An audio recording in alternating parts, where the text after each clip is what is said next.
you can send traffic from Google AdWords with a coupon code, and you can use a two-step ranking URL from within Google.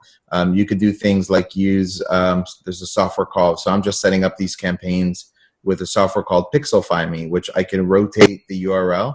So I can put in one URL into my ad in Google AdWords, and that will rotate different links, different URLs to try to target different keywords for my listing. I could add a coupon code in my Google ad to track sales. I can run external traffic from Facebook. I could be using bots and ManyChat to run a launch and rebate. So there's definitely things you can do with external traffic. Amazon really likes external traffic. I think you're going to get your best ROI from traffic within Amazon. But as part of a launch strategy, you could, test some external traffic, and then maybe once you have a more established product with reviews, you can then go back and test some external traffic again to see if you can convert at a more profitable type of price, maybe at a 20% coupon, 25% coupon, still make a profit and drive external traffic to Amazon. That can really help with your rankings as well, because if you think about being an engineer at Amazon who is developing the search algorithm, you would want to reward outside traffic. Outside traffic can bring new customers to Amazon, one, and could bring people that weren't on the platform to buy. So that's very valuable to Amazon. In Google Ads? To be honest, when it comes to advertising and marketing, it's always a constant win and fail. And in fact, most of the experiments that you'll try will actually fail. So especially with Facebook ads and Google ads, it's just a matter of testing different landing pages, testing different ads, different offers. And 95% of them, I would say, will fail. It's all about finding that one ad and that set of audiences that work, and you just kind of ride the winners and you just toss off the losers as soon as you find them. When we launched the site, the main site, we did a lot of Google ads, and we stopped. AdWord. We also use Google AdWords to bid on keywords, for the products that we sell, and that converts very well as well. Let's say Google Ads, and you're going to be able to see the stats of how well you converted, and then you're able to see your earnings per click, and then so you can play around with that. But this is a way to create like a landing page on Amazon, and that worked well. We are able to get I think over 1,000% return on investment on on our ad spend. Obviously not for all the campaigns, but so usually it was pretty profitable to do it that way. So, but this is a lot of you create a small ad and you have to do a lot of A/B testing. So it's starting to create an ad with your keyword, like your main keyword, and then what works well is you add. If you have a lot of reviews, you add, let's say, 1,000 5-star reviews, your keyword, 1,000 5-star review, and then just so people, because that's going to show up on Google. So you don't want you're not going to write a huge text, but this is just something that people can play around with. We had great results last year doing that. The search ads, because on the search there is a buyer intent. I have tried Google display, but not so much, to be very honest, but I'm good in Google search, because if you're searching for XYZ keyword on the Google, means you have a buyer intent. You really want to buy that product. You really want to buy that cosmetic product, any kind of e-commerce software. So I just try to find those keywords from Google keyword research tool, and I try to bid on those keywords. Then I try to make a very nice landing page which loads very fast. So one thing you need to keep in mind whenever you are just trying to create Google ads, your landing page should load very fast. If it's loading slow, then you will lose the sales, you will lose the user attention.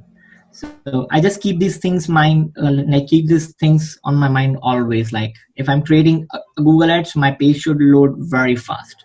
We have done a ton of paid advertising over the years. I mean, at Google, at one point, my ad spend was $43,000 a month for Google ad product. And now the one thing that I would encourage people to do is look in Google for their keywords related to their product, particularly the buying keywords, you know, where people are looking for a specific phrase, or, you know, they're looking for your product through Google search.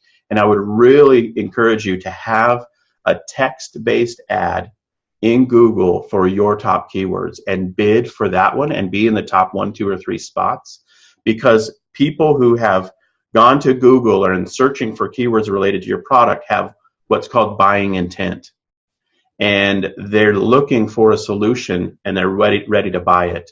And so you want to be presented there, as opposed to what I call disruption marketing, which is Facebook advertising or any advertising where the customer didn't want what you are putting in front of them. It's really a distraction to them in terms of what they're doing. And so for that reason, I highly encourage people, if they're going to spend money, go learn to do it on Google related to the keywords before you ever spend money on social media. Google ads as well? That in order to get any sort of advertising to work, I think your average order size will have to be over, you know, $40 or $50 in order to make advertising make sense. Our average order size is around $60. And so I would say actually for Google ads, the average order value can be less than that. But for Facebook ads, I would definitely say in the $40 to $50 average order value range for sure. Google, it kind of depends. Like sometimes you have a really specific keyword that just converts really well. Like we have keywords that we bid on that convert almost in the double digits when someone clicks on that. And so for those keywords that are very specific, you know, your average order value doesn't have to be that high because the conversion rate is so high for those ads. Okay, so when you're saying $60 order, what's the profit margin on that? Like what is the conversion value? Basically, how much does it cost? So it depends. Are we talking about like top of funnel or bottom of the funnel? Let's say you are doing retargeting, so it's a different thing. Okay, right? yeah. So bottom of the funnel ads typically return anywhere from 6 to 10x, I would say. And I'm talking about specifically my like Facebook dynamic product retargeting ads and the Google dynamic product retargeting ads. Top of funnel, I typically aim for a 2x return on ad spend to cold customers. I have using some spy tools to spy on my competitors' ads. You can use SEMrush.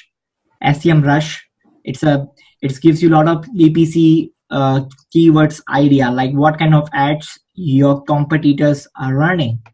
So you can see their ad copies and you try to get an idea. Google AdWords. Use different channels all at once so you can grow your business further. It's also really important to know what is your main goal. Is it brand awareness and what kind of ads are working for your brand? Like if you want to make a lot of sales, display ads on AdWords are not probably going to benefit you that much comparing to PLA ads, so product listing ads, or creating dynamic search ads, so DSA ads, or like standard search ads when it comes to Google. And using some remarketing is really important. Google ads. All these pages like about us, privacy, terms and condition, and all GDPR also. So everything should be there on your landing pages. If you don't have, then Google will suspend your account for sure. Google ads. AdWords, so advertising on Google. And also don't be afraid to, use Google AdWords, because everybody's just talking about Facebook ads and we kind of forget about Google. They also have this beautiful thing.